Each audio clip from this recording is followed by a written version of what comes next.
Why you shouldn't buy a home in Toronto in 2026 unless you understand this one thing. I'm going to say something that sounds completely wrong at first.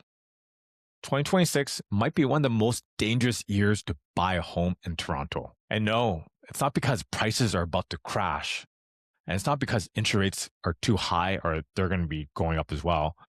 And it's not because of whatever headline you saw this morning on social. Dangerous because thousands of buyers are about to make the same quiet mistake. It's a mistake that doesn't hurt right away. It's a mistake that actually feels smart at first.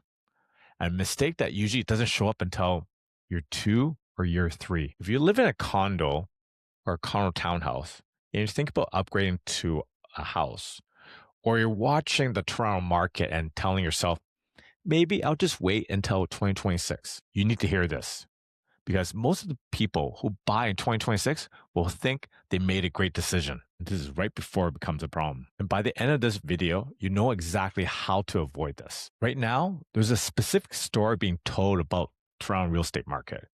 And you probably heard it. Interest rates are going to come down. Confidence is going to come back. Buyers finally get a break. In 2026, it becomes the safe year to buy. And I get why people want to believe that. The last few years have been exhausting if you've been in the real estate market.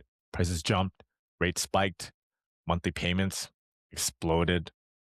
So when people hear rates might finally come down in 2026, it actually feels like a relief, especially if you're on a variable rate, and especially if your place feels small, and especially if your family's growing, and especially if you're tired of waiting. But here's the thing you need to understand. The Toronto real estate market is not just one market. According to TRREB data going to late 2025, sales, prices, and demand are behaving very differently depending on what segment you're in.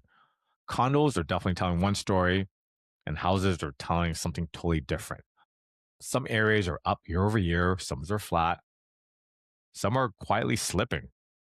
And this isn't a clean recovery. It's a fragmented market. And fragmentation is where people make mistakes because they apply one narrative to a very different situation. And if you're a condo owner thinking about upgrading to a house, this matters more than you think. Because what feels like a simple next step can quietly become a financial squeeze if you get the timing wrong. And when I say timing, I don't mean the market. I mean your life. Hold on to that. We'll come back to it. Let's talk about the most common sentence I hear right now. We'll buy when rates come down. On the surface, that sounds responsible, logical, maybe even smart. But this is where the trap starts. Interest rates, they affect your monthly payments. They do not automatically create affordability. When rates come down, 3 things usually happen at the same time. Number 1, buyers re-enter the market. 2, competition increases. And 3, sellers regain leverage. We already saw this in late 2025 in certain markets. Even modest optimism about rates increased showings, not evenly, but very clearly in the housing segment. And that's the first problem for condo owners. When rates drop, houses react faster than condos. So you're trying to move up at the exact moment when the thing you want becomes more competitive, while the thing you're selling doesn't move as quickly. And that's how people get stretched. Not because they're reckless, but because they're trying to make the math work in a shifting market. And now here's the part that most people miss. If you're only focused on the rate, you're ignoring the thing that actually determines whether a home is safe: cash flow. Let me say this clearly. If you remember one thing from this video, remember this. Timing rates without timing your life and cash flow is how people end up house poor. This is exactly why the mistake doesn't show up right away. Year 1 usually feels fine. You're excited. You made it work. You got all this space. You adjusted. Year 2 feels tighter. Cost creeps in. Life gets busier. Expenses rise. And year 3 is where the stress starts. Because most people didn't buy a house. They bought a fixed obligation in a unpredictable life. This is where condo owners upgrading are especially vulnerable. Houses don't just cost more monthly, they cost more emotionally and logically. Property taxes are higher, maintenance is real. Unexpected repairs show up pretty quickly. And at the same time, a lot of families are dealing with rising childcare, career transition, or less flexibility than they expected. And this is why buying based on relief is dangerous. Relief says, at least we're done. Stability asks, can this still work if something changes? So let's talk about this upgrade illusion. Condos and condo townhouses has always been framed as stepping stones. Buy a condo, build equity, move up to a house. But in recent TRREB data, condos and houses are behaving like two different cities.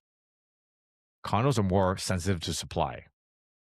Houses are more sensitive to demand. The interesting thing about the gap between a condo townhouse is that right now it's the smallest gap it's been because rates have adjusted, supply and demand has adjusted, but people still feel this is the right time to move up without only looking at rates and relief. And this is when people stretch, not because they want to, because waiting feels worse.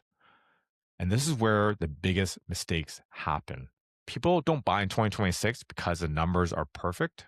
They buy because they're tired and they want certainty and they want that decision to be over and they want their life to move forward.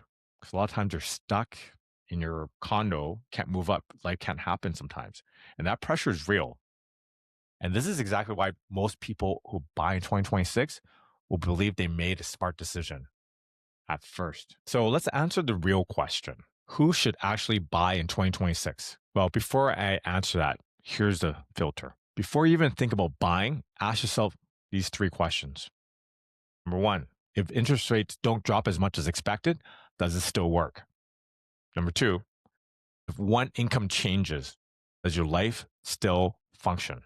And third, are you buying this home for stability or relief? If any of those answers are maybe, you're not too late. You're early enough to plan. Now, here's who should buy in 2026. People with predictable cash flow. People planning to stay put for a long time. And people with margin, like space after they buy, not just enough to close. So, they have a safety net. And people upgrading because life changed, not because headlines did. Those buyers don't win because of timing. They win because of alignment. So now let's close the loop. Remember what I said at the very beginning? The mistake doesn't show up right away. Most people who buy in 2026 won't regret it in 2026. They're too happy. They're like, change. Like they have relief. They'll regret it when life gets more expensive, not when the house does. The safest buyers aren't waiting for rates. They're building a plan. And if you're thinking about 2026, the question isn't, should I buy? The question is, what needs to be true for this to be safe? That's not prediction. That's a planning conversation. And that's how you avoid becoming someone who did everything right and still end up stressed. Like this video if you found that information helpful. Subscribe for more videos just like this. Thanks again for watching. See you soon.